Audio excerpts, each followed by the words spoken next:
Welcome to YouTube channel Abrar electrical world. फैट के सिलसिले में फ्लेक्सिबल एसी ट्रांसमिशन सिस्टम के बारे में मैं बहुत ही डिटेल्ड और शॉर्ट लेकिन बहुत ही आसान लफ्ज़ों में सीरीज़ बना रहा हूँ और वीडियो अपलोड कर रहा हूँ, क्योंकि ये बहुत ही एक इम्पॉर्टेंट डिवाइस है जिसका कि हमारे जो जूनियर इंजीनियर्स हैं और जो जिनका 5 से 10 साल भी एक्सपीरियंस है उनको इससे ज़रूर वास्ता पड़ेगा। हमें तो इससे वास्ता नहीं पड़ा, लेकिन ये चीज़ इतनी ज़्यादा पॉपुलर हो रही है पिछले 10 साल में, 15 साल में, और आगे लगता है कि अगले 10 साल में तो बहुत तेज़ी से they will overtake the DC transmission as well. जैसा कि रिसर्च पेपर में देखता हूँ, पढ़ता हूँ मुख्तलिफ, तो रिसर्च पेपर में ये लिखा होता है। वैसे एकेडमिक्स बुक में या किताबों में आपको नहीं पता चलेगा ये वाली बात कि डीसी से इसका क्या मवाजना हो रहा है। बहरहाल मैंने जब फैक्ट डिवाइसेस के ऊपर काम शुरू किया, पढ़ा इसको तफसील से सारी चीज़ें, और सब मुझे इसके बारे में जब बेसिकली तो असल में बिल्कुल सिंपल ही था, वही शंट कैपेसिटर, वही सीरीज़ कैपेसिटर का कंपनसेशन फॉर दी रिएक्टिव वार, जो कि मैं हर में आपको एक्सप्लेन करता हूँ। तो उसके बाद मेरे खुद ये समझ में आया कि मैं इसको दो किस्म की सीरीज़ में डिवाइड कर दूँ। एक तो वो जो कि आपको हमें इलेक्ट्रिकल इंजीनियर्स को ज़रूरत पड़ती है फील्ड में। जैसे मिसाल देता हूँ मैं आपको, जब आप प्रोटेक्शन सिस्टम पढ़ते हैं और आप डिफरेंशियल प्रोटेक्शन या डिस्टेंस प्रोटेक्शन पढ़ते हैं, तो उस डिस्टेंस प्रोटेक्शन में एज इलेक्ट्रिकल इंजीनियर आप ये कहाँ पढ़ते हैं कि उसके अंदर जो इलेक्ट्रॉनिक जितनी डिवाइसेस हैं वो कैसे कंपेयर कर रही हैं, कैसे वो कंपेयर करके सारे गेट जो है वो सिग्नल भेज रहे हैं, और कहाँ आपको उसकी ज़रूरत पड़ती है। आपको उसकी ज़रूरत नहीं पड़ती, आपको एक लैपटॉप दिया जाता है। इवन जो कंपनी के एबीबी, जी, सीमेंस के जो इंजीनियर आते हैं वो भी एक लैपटॉप लेके उसकी सेटिंग करते हैं, और आपको वास्ता पड़ा होगा, मुझे तो ज़ाहिर सैकड़ों से पड़ा है, तो उनको बिल्कुल नहीं मालूम होता कि ये इसके अंदर ये हो क्या रहा है, कैसे हो रहा है। तो ज़रूरत नहीं है असल में, ये नहीं कि उनको नहीं मालूम है तो ये वाला गलत बात है, वो ज़रूरत नहीं है। तो अननेसेसरी इन्फॉर्मेशन जब बहुत जमा हो जाती है तो फिर एक काम करना मुश्किल हो जाता है। तो ये जो एप्लीकेशन इंजीनियर जैसे इलेक्ट्रिकल इंजीनियर है वो कभी भी डिफरेंशियल नहीं लेके स्लोप कैसे बनता है, वो स्लोप कैसे वजूद में आता है, व्हाट इज द मैथमेटिक्स, जो मैं कभी कभी तस्करा कर देता हूँ, लीनियर इक्वेशन या एक्सपोनेंशियल इक्वेशन और फलाना, तो वो उसमें कहाँ उसको पढ़ा रहे हैं। आप पढ़ रहे सीधा सीधा आ रही है protection, differential protection, distance protection, telecommunication base protection, तो आप उसके अंदर ये नहीं पढ़ रहे। तो ये इसको बुनियाद पे मैंने सोचा कि यार ये इसमें मैं इलेक्ट्रिकल इंजीनियर्स को जिस तरह, और मैंने बहुत लेक्चर को भी रिसर्च की, बहुत लेक्चर भी देखे और रिसर्च पेपर पढ़े। तो रिसर्च पेपर में जो चीज़ है वो हमें फील्ड के इंजीनियरों को उसमें फंसाने की ज़रूरत नहीं है। हाँ, ये है कि थोड़ा बहुत जो है इक्वेशन और उसका कर्व, ये चीज़ जो है ना ये तो करनी पड़ेगी, क्योंकि ये पावर साइड है। यानी कि वो जो मैं आपको कर्व बताता हूँ ना पावर का, और पावर की इक्वेशन, वो तो इलेक्ट्रॉनिक्स नहीं है ना, वो तो इलेक्ट्रिकल इंजीनियरिंग है। उतनी तो आपको करनी होगी वेक्टर्स वाले, जो वोल्टेज ड्रॉप वाला जो वेक्टर अक्सर मैंने बनाया हुआ है, और पावर की जो इक्वेशन बनाई हुई P is equal to E S E R divided by X multiplied by sine delta, या जो कंपनसेट अनकम्पनसेटेड की है कंपनसेशन हो जाए तो फिर ये बदल जाती है, और 2v² बाई एक्स और साइन डेल्टा बाई 2 हो जाती है एक शंट के लिए। और जो सीरीज़ है आप देखें उसमें नीचे जो है वो एक के का फैक्टर आ जाता है, x1 - k is equal to XL, X E और एक्सएल। ये तो ज़रूरी है। लेकिन मैंने जब देखा कि जब ये सीरीज़, जब मैं चीज़ों को देखना शुरू किया, तो मैंने कहा यार अपने इलेक्ट्रिकल इंजीनियर जो फील्ड में है, चाहे वो मार्केटिंग में हो, चाहे वो एप्लीकेशन इंजीनियर प्रोटेक्शन के हो, चाहे वो ऑपरेशन इंजीनियर हो, उनको वो ज़रूरत नहीं है कि वो कब वो एंगल फायर करेगा तो उस वक़्त क्या होगा, और वो कैसे रन करेगा थायरिस्टर। ये पावर इलेक्ट्रॉनिक्स के इलेक्ट्रॉनिक इंजीनियर की टीम होगी, वो आपका ये काम करेगी। तो इसलिए मैंने अब दो में डिवाइड कर दिया। वो भी मैं करूँगा तो कि जो बच्चे बीएस के बाद एमएस करना चाहें तो वो उसको भी पढ़ें, उसको पढ़ें। लेकिन जो फील्ड में जो लोग हैं वो वाली सीरीज़ पढ़ें जिसके ऊपर लिखा होगा for in field electrical engineers. तो वो ये नहीं समझें कि वो बिल्कुल कोई आसान होगा ये भी, लेकिन ये एक इलेक्ट्रिकल इंजीनियरिंग के अम्ब्रेला के अंदर कंसेप्ट होगा, और वो आपको उलझन और बोरियत नहीं होने वाली इसमें। तो अब ये मैं शुरू कर रहा हूँ, ये इस वाली टॉपिक आज का है, ये है एसवीसी।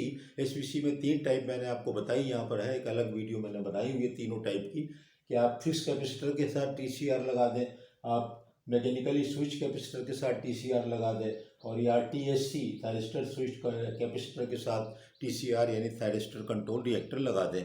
3 होते हैं। अब इनके तीनों पे अलग अलग भी मैं वीडियो लेक्चर अपलोड करूंगा, लेकिन उसमें फिर वो थोड़ा सा इलेक्ट्रॉनिक का कंपोनेंट और वो डाल दूंगा जो MS करना चाहे। लेकिन अभी जो है हमें इसको समझने के लिए how to select SVC, how it operates, how it cancels out the unwanted reactive power, how it increases the capability of the transmission line, how it improve the power factor, ये सारा, ये how it increases the power system stability, ये हमारा area electrical engineers का होगा। तो मैं उस पर कंसंट्रेट करूंगा एक सीरीज़ में, दूसरी में एकेडमिक पे ज़्यादा जोर दूंगा। तो अब ये आप इसको देखें, जो ये मेरे पीछे इधर लेफ्ट हैंड साइड पे जो चीज़ बनी हुई है, ये फिक्स कैपेसिटर वाला SVC है। SVC के 3 टाइप हैं। ये एक पहला मैंने यहाँ लिख दिया SVC, जिसमें कि फिक्स कैपेसिटर और TCR दोनों कंबाइंड है। SVC मैं कह रहा हूँ शॉर्ट में, आपको याद हो गया होगा, स्टैटिक वार कंपनसेटर। तो स्टैटिक वार कंपनसेटर सभी हैं, लेकिन ये एक टिपिकल नाम रख दिया SVR और SVC। हालांकि देखो तो सारे के सारे तो स्टैटिक वार कंपनसेटर ही है ना, जब से हमने फैक्ट्स की डिवाइस की बात की है। बहरहाल जब SVC की बात हो, आप समझ जाइए टिपिकल इन 3 में से कोई एक बात हो रही है। और वैसे आप जनरली टर्म देखें तो SVC तो यार स्टैटिक वार कैपेसिटर तो वो कंपनसेटर तो सारे ही है ना, सीरीज, शंट, सेटकॉम और जितने हैं सब सब वही तो हैं। फैक्ट डिवाइसेस और नॉर्मल कन्वेंशन का फ़र्क क्या है कि ये जो है पावर इलेक्ट्रॉनिक्स के थायरिस्टर कंट्रोल चीज़ें हो गई और स्टैटिक हो गई, और दूसरी वाली जो है वो स्टैटिक इस सेंस में नहीं है कि उसमें मैकेनिकली ऑपरेटेड स्विच है, सर्किट ब्रेकर लगा हुआ है या नहीं लगा हुआ है तो उसको लो है, यही तो फ़र्क है। लेकिन बहरहाल जब SVC के हैं तो याद कर लें कि ये SVC ये वाला है, और SVC हमेशा शंट है, और शंट की ही 2 किस्में बड़ी मशहूर हैं और इस्तेमाल में है। SVC स्टैटिक वार कंपनसेटर और दूसरा सेटकॉम, जिसको सेटकॉम कहते हैं, लेकिन मैं कभी कभी स्टैटकॉम इसलिए कहता हूँ कि T एक पहले भी है स्टैटिक का, तो ये सेटकॉम। लेकिन आप सुनेंगे सेटकॉम और सेटकॉन भी, मैंने एक में बताया कि उसका नाम सेटकॉन क्यों था।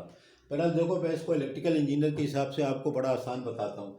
देखिए 2 फिक्स कैपेसिटर हैं, तो अभी भी लगे हुए हैं ना 2 फिक्स कैपेसिटर, ग्रिड में लगे हैं, सबस्टेशन में लगे हैं, फर्क करो 4-4 MVAR के लगे हुए हैं ये। अब लेकिन मेरी रिक्वायरमेंट है 6 की। अब मैं क्या करूँ, 6 की रिक्वायरमेंट है, या मेरी रिक्वायरमेंट है दिन में 3 की, और लगा तो 4 का है ना, तो हम 4 का तो ऑन करके रखते हैं। अब इसमें ख़तरा क्या है? इसमें ख़तरा ये है कि पावर फैक्टर जो है, अगर वो बहुत ही अच्छा चल रहा था और 3 की जगह जब मैंने 4 ऑन किया, या 6 की जगह मैंने 2 ऑन करने पड़ेंगे ना, तो 8 हैं तो लगे हुए हैं मुस्तकिल, तो 8 लगे हुए हैं, तो मैं क्या करूँगा फिर, कि अगर वो रिक्वायरमेंट मेरी 4 की है या 4 की, एक तो अलग तो हो ही नहीं सकता ना, डायरेक्टली कनेक्टेड है ना, मैकेनिकल स्विच भी नहीं है ना इस वाले में। तो क्या होगा, इसका मतलब ये होगा कि यार ये तो अगर पावर फैक्टर जैसे रात है और ये लगे हुए हैं और लाइटली लोडेड हो गई लाइन और लंबी लाइन है, तो वोल्टेज वैसे ही बहुत अच्छा स्वेल कर गया। अब जो स्वेल वोल्टेज अच्छा खासा कर गया और कैपेसिटेंस भी लगे हुए हैं उसमें 8 MVAR के, तो क्या होगा, वो तबाही है ना। फिर तो लीडिंग पावर फैक्टर हो गया, वही बात हो गई, वो लीडिंग पावर फैक्टर हो या रिएक्टिव पावर फैक्टर इंडक्टिव हो, लॉसेस तो वही होंगे ना।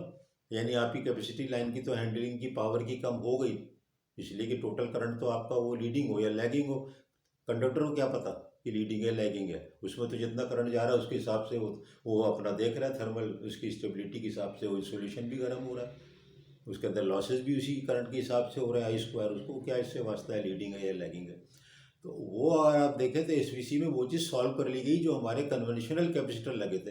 तो मैं इतने आसान तरीके से आप लोगों को बताने की कोशिश कर रहा हूँ कि आप लोगों को याद हो जाएगा और बिल्कुल आसान लगेगा एज़ कम्पेयर टू और दूसरे लेक्चर और किताबें आप देखेंगे तो उसमें आपको बहुत ज़बरदस्त उन्होंने फंसा दिया है, और मैं खुद ही फंस गया। तो मैंने कहा यार ये बच्चों को कैसे निकालूँ उसमें से।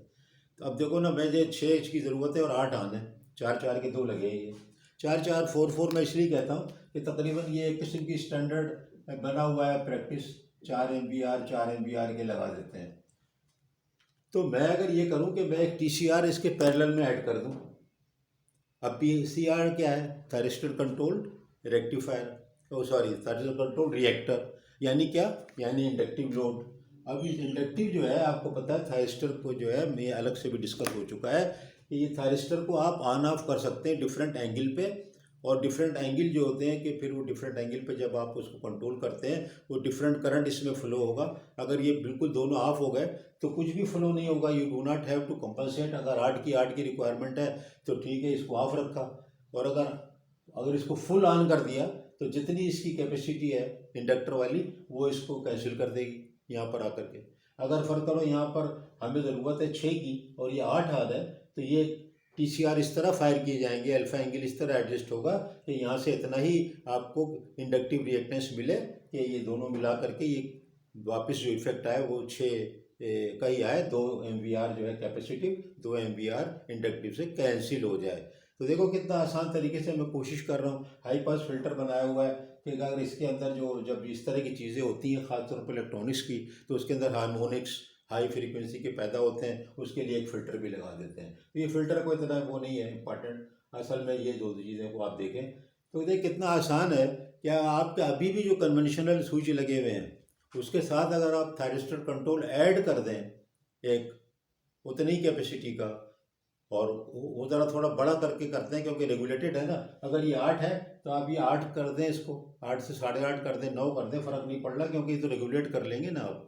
जितना करंट फ्लो होगा उसी हिसाब से इसके अंदर एनर्जी रिएक्टिव पावर जो है कम और ज़्यादा हो जाएगी। तो ये तो कंट्रोल्ड है ना, इसका नाम ही कंट्रोल्ड है, थायरिस्टर कंट्रोल्ड। स्विच का मतलब होता है खाली ऑन ऑफ। और मैंने एक जगह बताया हुआ है, एक लेक्चर बनाया हुआ है कि थायरिस्टर कंट्रोल्ड कैपेसिटर नहीं होता है। कैपेसिटर में सिर्फ TSC होता है, थायरिस्टर स्विच्ड कैपेसिटर, याद रख लें। वो अलग से एक वीडियो बनाई, उसमें थोड़ा सा मैंने वो जो अल्फा एंगल का चक्कर है ना उसमें बताया है क्योंकि वो ज़रा ज़रूरी था वहाँ पे। बहरहाल ये देखें कितना आसान तरीके से मैंने आपको बताया कि कुछ नहीं यार, फिक्स कैपेसिटर है, अब वो फिक्स तो 8 दे रहा है, रिक्वायरमेंट 6 की है, तो अब क्या करें। तो अभी जो कन्वेंशनल सिस्टम में बड़ा मुश्किल हो जाता है, कंट्रोल नहीं होता। फिर वो शोर मचता है कि लीडिंग पावर फैक्टर हो रहा है, आपको ग्रिड वाला बताएगा, फिर आप कहे अच्छा 4 ऑफ कर दो। 4 ऑफ कर दिए तो वो तो नीचे चला गया। अब वोल्टेज सोयल की जगह वोल्टेज सैग हो गया, और वोल्टेज सैग हो गया तो ये भी गड़बड़ हो गया। तो दोनों चीज़ों में को बैलेंस करने के लिए आप ज़रूरत के मुताबिक कैपेसिटिव रिएक्टेंस को सिस्टम में फीड करने के लिए हम एक लगा देते हैं TCR, जो कि जिसका रिएक्टेंस रिएक्टिव पावर हम इंडक्टिव कंट्रोल कर सकते हैं through the use of this device.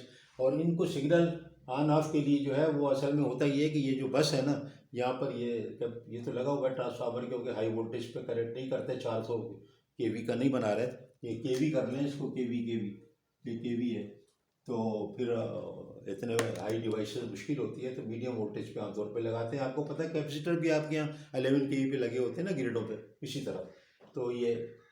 तो मैं आपको ये बता रहा था कि जो ये जो रिएक्टर है इसके थ्रू जितना करंट जाएगा वो इसके हिसाब से रिएक्टिव इसमें बैलेंस हो जाएगा।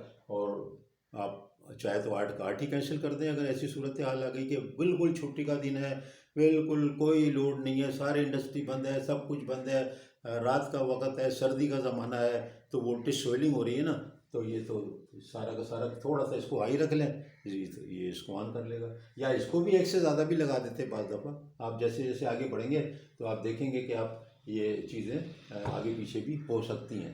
ये TSC में भी देखें ना, यहाँ 3 मैंने लगाए हुए हैं, जब उस पर आएंगे तो आपको पता चल जाएगा। ये मैंने बिठाया नहीं है ताकि टोटल आपको कंसेप्ट हर वक्त क्लियर रहे। It is one of those 3 type of SVC जो कि मैंने यहाँ बनाया इलेक्ट्रिकल इंजीनियर के लिए, बड़ी आसानी से आपको समझ में आ जाएगा।